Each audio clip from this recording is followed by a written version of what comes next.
अभी आपने देखा सन 1856 में तो यो आसोज में भांग पीण शुरू करी थी इसने। तो आगे सत्यार प्रकाश लिखा है इसने, तो सत्यार प्रकाश की रचना भी भांग पीकर ही की है। सत्यार प्रकाश की रचना इसने भांग पीते हुए की है। नहीं तो 8वें समोल्लास में इसने लिखा कि सूर्य पे आदमी रहते हैं जैसे यहाँ रहते हैं, तो बिना नशे का आदमी को भी लिख सकता है तरह के। देखिए फिर देखो एक बार सत्यार प्रकाश। अब इनके ज्ञान की खाल उतारना जरूरी होगा इस दास के लिए कि इनका ऊपर तक कवर हटेगा जब्बत बिरा पटेगा। ये संत थे, ऋषि थे, ऋषि थे, ये नकली थे, नकली और असली का तुम्हें पता लगा जब उसका कोई परीक्षण किया जाए। 8वें अध्याय का ये देखो, 8वें अध्याय के लास्ट में लिखा है इसने,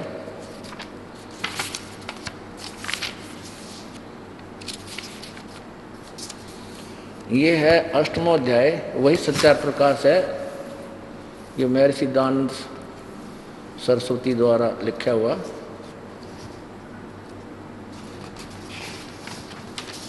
ये वैदिक यतिमंडल दानंद मठ दीनानगर पंजाब से प्रकाशित है और आचार्य प्रिंटिंग प्रेस दानंद मठ गोहाना मार्ग रोहतक से ये मुद्रित है, यहाँ छपया है। और यहाँ देखो 197वें पृष्ठ पे 8वां समोल्लास है। किसी ने प्रश्न किया कि सूर्य, चंद्र और तारे, सूर्य, चांद और तारे क्या वस्तु हैं और उनमें मनुष्य आदि सृष्टि है व नहीं। अब मनुष्य आदि का अर्थ है मनुष्य भी, साथ में डांगर डोर, पशु पक्षी, ये हैं या नहीं। स्वामी जी उत्तर देते हैं ये सब भूगोलोक और इनमें मनुष्य आदि प्रजा भी रहती हैं। यानी सूर्य पे और चंद्रमा पे, तारा पे, चलो चंद्रमा का तो शीतल सा लग गया था, भी मान लिया हुआ हम इसकी बात ने, और सूर्य पे लिख रखा गट देख, ये सब भूगोल लोक और उनमें मनुष्य आदि प्रजा भी रहती है। ये सब भूगोल लोक हैं और उनमें मनुष्य आदि भी सब रहते हैं। पृथ्वी, जल, मन, अग्नि, वायु, प्रकाश, चंद्र, नक्षत्र और सूर्य, जो सूर्य साथ ले रहे हैं, इनका वसु नाम इसलिए है कि इन्हीं में सब पदार्थ और सब प्रजा वसती हैं। सारे पदार्थ ये काजू, किस्मत, सेब, संतरे हैं, गेहूँ, कणक, चना, जड़ी बूटियाँ सारी हैं सूर्य के ऊपर। ये सबको बसाते हैं, जिसलिए वास के निवास के घर हैं, निवास रहने के स्थान हैं ये, इसलिए इनका नाम वसु है। जब पृथ्वी के समान सूर्य, चंद्र, नक्षत्र वसु हैं, पश्चात उनमें इसी प्रकार प्रजा के होने में क्या संदेह है। कर दिया क्लियर कि जब सूर्य की तरह, पृथ्वी की तरह सूर्य भी वसु है, तो इनमें ये इसी प्रकार प्रजा, यानी यहाँ जो जितने प्राणी हैं, मनुष्य, पशु, पक्षी के होने में क्या संदेह है। जैसे परमेश्वर का छोटा सा ये लोक पृथ्वी सृष्टि से भरा हुआ है, तो क्या वे सब लोग शून्य होंगे। परमेश्वर का कोई भी काम निष्प्रयोजन नहीं होता। तो इतने असंख्य लोकों में मनुष्यादि सृष्टि न हो तो सफल कभी हो सकता है। इसलिए सर्वत्र मनुष्यादि सृष्टि है। हो गया क्लियर।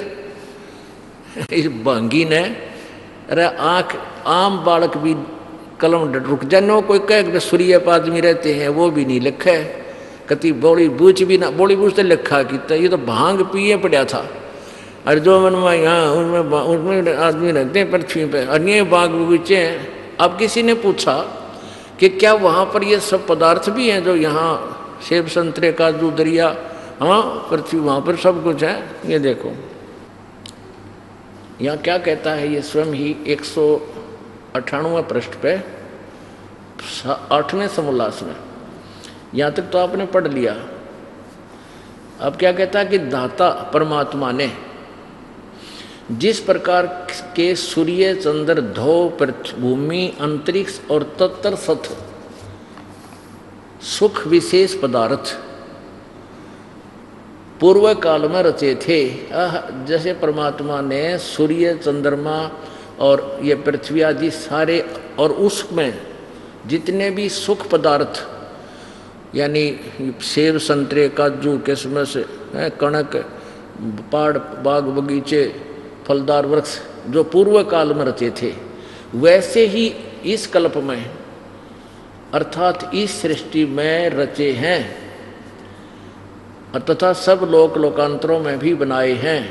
भेद किंचित मात्र नहीं होता। किसी ने प्रश्न किया कि जिन वेदों का इस लोक में प्रकाश है उन्हीं वेदों का उन लोकों में पृथ्वी पर आदि में भी प्रकाश है वानी अब भांगी यून साइडी के उन्हीं का है। अरे तरह यानी इन वेदों को सूर्य पर भी पढ़ा जा कति फाइनल कर दिया इसने। वहाँ बाग बगीचे भी हैं और इन वेदों को सूर्य में रहने वाली प्रजा विद्वान पुरुष पढ़ते हैं। और इस आदमियों का इनको महर्षि की पदवी प्राप्त थी। है मेरे भगवान, फूट के भाग मारे। अब ये तो एक वर्तमान के ऋषि की सिद्धांत था कि पाप नाश नहीं करता भगवान, और वेद कहते हैं ठोक कर 6 बार लिख रखा कि घोर पाप भी परमात्मा नाश कर देता है।